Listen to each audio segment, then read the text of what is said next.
ខ្ញុំសូមជម្រាបសួរកញ្ញាធីសវណ្ណថាចា៎នេះខ្ញុំសូមជម្រាបសួរដល់បងវិក្កាមរបស់ Visual AFE និងជម្រាបសួរដល់ប្រិយមិត្តអ្នកស្ដាប់ទាំងអស់គ្នាខ្ញុំសូមអរគុណកញ្ញាធីសវណ្ណថាដែលបានមកបន្ទប់ផ្សាយរបស់វិទ្យុបារាំងអន្តរជាតិក្នុងនាមជាភ្ញៀវប្រចាំថ្ងៃរបស់យើងនៅថ្ងៃអាទិត្យទី27ខែកក្កដាឆ្នាំ2014នេះចា៎នេះខ្ញុំសូមអរគុណទៅដល់វិទ្យុបារាំងដែលបានផ្ដល់ជាកិត្តិយសដល់នាងខ្ញុំសម្រាប់ការមកសម្ភាសន៍នៅក្នុង Visual AFE នេះដែរកញ្ញាជាយុវតីម្ចាស់ទំព័រ Facebook ដែលទទួលបានការចូលចិត្តដល់ទៅចំនួនជាង 420,000 យុវជនជាច្រើនស្គាល់កញ្ញាតាមរយៈបណ្ដាញសង្គមមួយនេះនិងតាមរយៈសកម្មភាពនយោបាយរបស់កញ្ញាជាមួយគណៈបក្សសង្គ្រោះជាតិហើយពួកគេជាច្រើនកំពុងស្ដាប់កញ្ញានិយាយនៅពេលនេះដែរខ្ញុំសង្ឃឹមថាដូច្នេះបន្ទាប់ពីបានឃើញសន្និបាតក្រុមប្រឹក្សាជាតិរបស់គណៈបក្សសង្គ្រោះជាតិលើកទី1ដែលបានធ្វើនៅព្រឹកមិញនៅមុខវត្តបទុមវត្តីតើកញ្ញាអាចទស្សទាយអំពីជោគវាសនារបស់គណៈបកប្រឆាំងនេះបានយ៉ាងណានៅក្នុងរយៈពេល4ឆ្នាំទៅមុខចាសម្រាប់ទស្សនវិស័យខ្ញុំដំបូងមកអស់យើងក៏លេចឃើញថាការរយៈពេលប្រហែលជា 3-4 ថ្ងៃនេះមុនដែរគឺគណៈបក្សសង្គ្រោះជាតិចូលទៅចរចាជាមួយនឹងរដ្ឋាភិបាលគណៈបកប្រជាជនកម្ពុជាហ្នឹងគឺអ្នកគាំទ្រមួយចំនួនយ៉ាងច្រើនគឺគាត់មានការប្រតិកម្មចំពោះគណៈបក្សសង្គ្រោះជាតិអ្វីដែលជាបញ្ហានោះគឺពួកគាត់មិនចង់ឲ្យចូលសភាប៉ុន្តែបន្ទាប់ពីមានការសន្និបាតព្រឹកមិញនេះដែរគឺថ្នាក់ដឹកនាំគណៈបក្សសង្គ្រោះជាតិលោកប្រធានសំរងស៊ីនិងលោកកឹមសុខាបានបង្ហាញគោលចំហហើយអ្នកសនំពោអ្នកគ្រប់គ្រងគាត់មានការសនំពោយ៉ាងច្រើនទៅដល់គណៈបក្សសង្គ្រោះជាតិហើយចំណុចសំខាន់ពិសេសនោះគឺគាត់សនំពោថាបើសិនជាចូលសភាត្រូវបង្កើតគណៈកម្មការឯករាជ្យគណៈកម្មការកោជបឯករាជ្យមួយសិនសឹមចូលសភាដូច្នេះថ្នាក់ដឹកនាំគណៈបក្សសង្គ្រោះជាតិព្រឹកមិញនេះដែរគឺគាត់បានបង្ហាញគោលចំហថាបើសិនជាបន្តមានកោជបឯករាជ្យគាត់ក៏មិនព្រមចូលសភាដែរដូច្នេះនេះខ្ញុំរំពឹងទុកថាអាណត្តិក្រោយរយៈពេលឆ្ពោះទៅមុខ4ឆ្នាំទៀតនោះគឺគណៈបក្សសង្គ្រោះជាតិនៅមានសង្ឃឹមបើសិនជាពួកគាត់នៅតែរក្សាគោលចំហក្នុងនាមជាបកប្រឆាំងប៉ុន្តែត្រូវគិតពីប្រយោជន៍សង្គមជាតិគឺប្រជាពលរដ្ឋក៏ដូចជារូបនាងខ្ញុំនៅតែបន្តគ្រប់គ្រងដដែលកញ្ញាធីសវណ្ណថាកញ្ញាមានអាយុត្រឹមតែ19ឆ្នាំនិងទើបរៀននៅថ្នាក់ទី11នៅក្នុងសាលា Cambodia Adventist School ដែលជាសាលាអន្តរជាតិបង្រៀនសិស្សតាមបែបគ្រិស្តសាសនានិងដែលបង្រៀនសិស្សឲ្យចេះជួយអ្នកដទៃនិងឲ្យចេះស្រឡាញ់តម្លៃខ្លួនឯងក្នុងនាមជាមនុស្សសាលានោះក៏បណ្ដុះបណ្ដាលសិស្សឲ្យមានសីលធម៌ខ្ពស់ផងដែរតើកញ្ញាចេះកុហកទេចាសម្រាប់នាងខ្ញុំអត់ចេះកុហកអីប៉ុន្តែសម្រាប់ហេតុផលរឿងមួយដែលនិយាយទៅមិនចំណេញដល់សង្គមឬក៏មិនចំណេញដល់អ្នកដទៃនាងខ្ញុំសុខចិត្តមិននិយាយប៉ុន្តែបើការកុហកនាងខ្ញុំសុំមិនកុហកដាច់ខាតសុខចិត្តមិននិយាយបើសិនជារឿងហ្នឹងគឺមិនល្អឬក៏ប៉ះពាល់ដល់បុគ្គលណាម្នាក់បាទចាប់តាំងពី2ឬ3ខែមុនការបោះឆ្នោតជ្រើសតាំងតំណាងរាស្ត្រឆ្នាំ2013ពោលគឺថ្ងៃទី28ខែកក្កដាកញ្ញាបានចូលប្រឡូកក្នុងសកម្មភាពនយោបាយរបស់គណៈបក្សសង្គ្រោះជាតិយ៉ាងពេញទំហឹងក្នុងនោះមានទាំងជួយឃោសនាឲ្យនិងចូលរួមធ្វើបាតកម្មជាមួយគណៈបកប្រឆាំងផងក្រៅពីដើរចែកជំនួយមនុស្សធម៌ឲ្យអ្នកភូមិក្រីក្រជាច្រើនកន្លងទៅ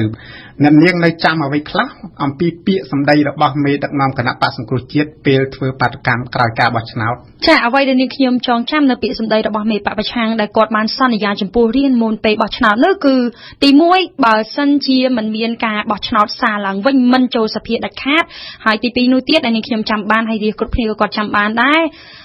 មិនចូលសភាដាច់ខាតបើសិនជាកោជបមិនទាន់បដូរថ្មីចំពោះកញ្ញាតើមេដឹកនាំគណៈបក្សសង្គ្រោះជាតិបច្ចុប្បន្ននេះបានកុហកអ្នកគាំទ្ររបស់ខ្លួនទេនៅពេលដែលគណៈបកនេះបានសម្រេចចិត្តចុះកិច្ចសន្យាជាមួយគណៈបកប្រជាជនកម្ពុជាដើម្បីចូលធ្វើការក្នុងរដ្ឋសភាជាមួយតំណាងរាស្ត្រគណៈបកកាន់អំណាចដែលខ្លួនទាមទារឲ្យចុះចេញពីអំណាចនោះចាដោយនេះខ្ញុំបានបង្ហោះរយៈពេល2ថ្ងៃមុននេះដែរក្នុងនាមខ្ញុំជាពលរដ្ឋម្នាក់គាំទ្រចំពោះគោលនយោបាយគណៈបកសង្គ្រោះជាតិនោះនាងខ្ញុំមិនមែនជាយុវជនរបស់គណៈបកទេអ្វីដែលជាចក្ខុវិស័យរបស់ខ្ញុំគាំទ្រគណៈបកសង្គ្រោះជាតិចង់ឲ្យមានផលប្រយោជន៍សម្រាប់សង្គមជាតិយើងទាំងមូលចង់ឲ្យគាត់ដឹកនាំដោយមានទស្សនវិជ្ជាធម៌ទាំង10ប៉ុន្តែអ្វីដែលជាកំហុសឆ្គងនោះថ្នាក់ដឹកនាំគណៈបក្សសង្គ្រោះជាតិគាត់បានក្បត់សន្យាជាមួយប្រជារាស្ត្រដោយគាត់មិនទាន់បានមានការបោះឆ្នោតសារឡើងវិញផងគាត់សម្រាប់ចិត្តចូលចរចាជាមួយគណៈបកប្រជាជនហ្នឹងគឺមានកិច្ចព្រមព្រៀងរួចទៅហើយដូច្នេះក្នុងនាមខ្ញុំជាយុវជនដែលគាំទ្រនាងខ្ញុំក៏មានការអន់ស្រពន់ចិត្តចំពោះគណៈបកសង្គ្រោះជាតិដែរប៉ុន្តែ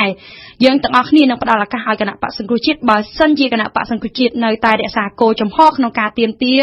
ឲ្យមានលទ្ធិប្រជាធិបតេយ្យក្នុងប្រទេសកម្ពុជាហើយនៅតែក្នុងនាមជាបកប្រឆាំងមិនចូលទៅជាមួយរដ្ឋាភិបាលទៅពុករលួយជាមួយគេគឺនាង ខ្ញុំនៅតែគ្រប់គ្រងនិងផ្ដល់ឱកាសឲ្យប៉ុន្តែយើងទាំងអស់គ្នានៅរងចាំតាមដានមើលសកម្មភាពបន្តសិន កញ្ញាធីសវណ្ណថាក្នុងនាមជាយុវជនម្នាក់តើកញ្ញាស្រឡាញ់គណៈបកសង្គ្រោះជាតិត្រង់ចំណុចណាខ្លះ ចាក្នុងនាមខ្ញុំជាយុវជនម្នាក់នាងខ្ញុំមិនពេញចិត្តចំពោះរដ្ឋាភិបាលសប្តាហ៍នេះទេដូច្នេះនាងខ្ញុំគ្រប់គ្រងគណៈបកសង្គ្រោះជាតិដោយសម្លឹងមើលឃើញគោលនយោបាយទាំង7ដោយគោលនយោបាយទាំងនោះសុទ្ធតែជាផលប្រយោជន៍សម្រាប់រាជខ្មែរសម្រាប់សង្គមខ្មែរដូច្នេះនាងខ្ញុំក៏សម្រេចចិត្តគ្រប់គ្រងគណៈបកសង្គ្រោះជាតិ បាទចំណុចទាំង7នោះគឺអ្វីខ្លះទៅ ចំណុចទាំង7នោះគឺមានទី1ប្រាក់ខែដល់មន្ត្រីរាជការ$250ក្នុងមួយខែប្រាក់ខែដល់កម្មករគឺ$150ហើយទៅនឹងការទម្លាក់ពន្ធស្រូវការដំឡើងទម្លាក់ពន្ធស្រូវហើយការរៀបចំសេដ្ឋកិច្ចហើយនឹងមានគោលនយោបាយយ៉ាងច្រើនទៀតនាងខ្ញុំមិនអាចរៀបរាប់អស់ទេបាទ ប៉ុន្តែដោយអត់មានចំណុចណាដែលតាក់ទងនឹងយុវជនសោះហេតុអ្វីបានជាកញ្ញាជាយុវជនចូលចិត្តគណៈបកនេះទៅវិញ អត់មានចំណុចតាក់ទងជាមួយយុវជនប៉ុន្តែក្នុងគោលនយោបាយទាំងនោះគឺមានចំណុចមួយដែលតាក់ទងនឹងការរកស៊ីឪពុកម្ដាយរបស់ខ្ញុំហើយក៏ដូចជាឪពុកម្ដាយរបស់យុវជនដទៃទៀតបើសិនជាសេដ្ឋកិច្ចនៅក្នុងគ្រួសារមានភាពល្អដូច្នេះខ្ញុំជាយុវជនក៏មានអនាគតល្អនាងខ្ញុំអាចមានលទ្ធភាពរៀននៅសាលាគួរសមហើយក្នុងសង្គមមួយដ៏ល្អអនាគតរបស់នាងខ្ញុំក៏នឹងក្លាយទៅជាអ្នករកស៊ីដែរនាងខ្ញុំមិនមែនជាយុវជនរហូតនោះទេដូច្នេះបើសិនជាគោលនយោបាយនេះមានប្រសិទ្ធភាពដូច្នេះសង្គមរបស់យើងល្អគឺសម្រាប់អនាគតខ្ញុំថ្ងៃមុខគឺល្អទាំងអស់គ្នា បើអញ្ចឹងកញ្ញាយល់ថាចំណុចណាខ្លះទៅដែលកញ្ញានឹងចាត់ទុកថាគណៈបកប្រឆាំងបរាជ័យនៅក្នុងនយោបាយរបស់ខ្លួនហើយដែលធ្វើឲ្យកញ្ញាលែងចូលចិត្តនិងលែងគ្រប់គ្រង ចំណុចដែលនេះខ្ញុំសម្លឹងឃើញបើសិនជាគណៈបកសង្គ្រោះជាតិចូលទៅក្នុងរដ្ឋាភិបាលគាត់ដើរតាមកន្លងចាស់របស់គណៈបកហ៊ុនស៊ិនប៉ិចគឺចូលទៅជាមួយគេដើម្បីចែកអំណាចមិនធ្វើការដើម្បីជាប្រយោជន៍រាជខ្ញុំនឹងលែងគ្រប់គ្រងដល់គណៈបកសង្គ្រោះជាតិទៀតហើយប៉ុន្តែបើសិនជាពួកគាត់រឹតបន្ថែមរឹតច្បាប់បន្ថែមហើយមានច្បាប់សម្រាប់គោលនយោបាយរបស់គាត់ដើម្បីអភិវឌ្ឍសង្គមជាតិរឹតតែល្អនោះនាងខ្ញុំនៅតែបន្តគ្រប់គ្រងដដែល នៅពេលដែលគណៈបកសង្គ្រោះជាតិមានអ្នកគ្រប់គ្រងទាំងក្នុងនិងក្រៅស្រុករាប់លានអ្នកធ្វើបាតកម្មក៏ក្រៅទីក្រុងភ្នំពេញគណៈបកប្រជាជននៅតែអាចធ្វើឲ្យគណៈបកសង្គ្រោះជាតិកែប្រែជំហរឬក៏ការសន្យារបស់ខ្លួនបានតើអ្វីទៅជាជំនឿរបស់កញ្ញាធីសវណ្ណថាទៅលើគណៈបកសង្គ្រោះជាតិថានឹងមិនប្រែប្រួលជំហរទៅថ្ងៃក្រោយទៀតនៅពេលដែលតំណាងរាស្ត្ររបស់គណៈបកនេះចូលប្រជុំនៅក្នុងសភាជាមួយគណៈបកប្រជាជននិងចូលធ្វើការក្នុងគណៈកម្មាធិការជាតិរៀបចំការបោះឆ្នោតថ្មីរយៈពេល4ឆ្នាំខាងមុខនោះ ចាអ្វីដែលធ្វើឲ្យនាងខ្ញុំនៅតែមានជំនឿពីព្រោះថាគណៈបកសង្គ្រោះជាតិគាត់ធ្វើឲ្យត្បិតតែមានការចរចាចូលសភាប៉ុន្តែគាត់អត់ទាន់បានធ្វើអ្វីខុសនៃឆន្ទៈរាដែលដោយបាននិយាយខាងលើគឺទី1គឺការរៀបចំច្បាប់អន្តោប្រវេសន៍ការរៀបចំបង្គោលព្រំដែននិងការទាមទារតវ៉ាផ្សេងៗនឹងរឿង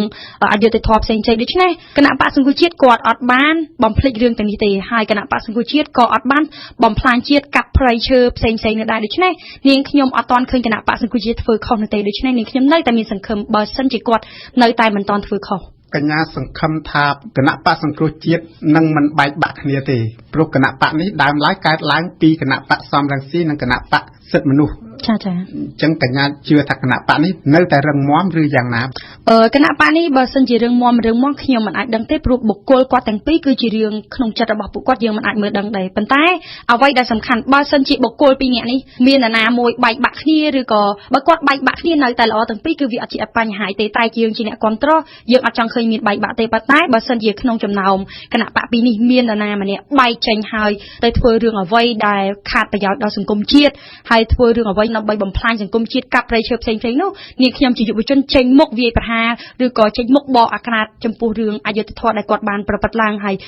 ក្បត់នៅពាក្យសម្ដីដែលខ្លួនឯងបានសន្យាបានលើកឡើងកន្លងមកដែលគាត់តែងតែរិះគន់ទៅដល់រដ្ឋាភិបាលដូចជានាងខ្ញុំកំពុងតែរិះគន់ទាំងបើសិនជាគាត់រិះគន់គេហើយគាត់ដើរតាមកន្លងគេនោះនឹងគាត់ទៅតែអាក្រក់ជាងគេខ្ញុំក៏នឹងតែវាយប្រហារគាត់ឬក៏រិះគន់គាត់ដោយរិះគន់រដ្ឋាភិបាលលោកហ៊ុនសែនចឹងដែរបាទខ្ញុំសូមបញ្ជាក់លោកអ្នកនាងថាកញ្ញាធីសវណ្ណថាគឺជាយុវតីម្នាក់ដែលគ្រប់គ្រងគណៈបកសង្គ្រោះជាតិហើយដែលយុវជនកម្ពុជាជាច្រើនបានស្គាល់ខ្ញុំសូមអរគុណ